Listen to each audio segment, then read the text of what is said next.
Well, for once, unions and big business are in agreement. We need to cut in interest rates. There is a growing case, if not a compelling case, for interest rate cuts. Not by 0.25%, but by a full 50 basis points. From seeing clear evidence that inflation has begun to fall. The Australian Workers' Union says the steel industry is in crisis, and if interest rates aren't cut further, more jobs will go.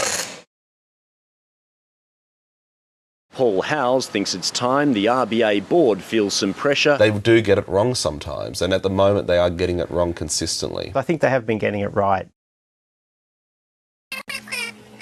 We're getting such shrill noises coming from union leaders. Saw Warwick McGivern came out and gave me a bit of a whack. To argue, as Paul Howes does, that there's something wrong with the process just shows how out of touch he is with economics. I suppose in his world would be the ANU.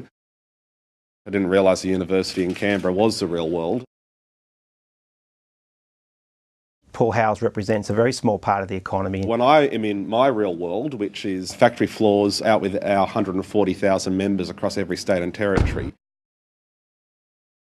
It's very dangerous if governments are influenced by these types of minorities. The RBA needs to listen, not just to academics at the ANU in Canberra, but to ordinary, decent, hard-working Australians. To be open and transparent. And we've also had evidence come out of it. The Reserve Bank does a very good job. This culture in Australia where you can't criticise a decision of the RBA like it's some type of dictate or message from God is rubbish.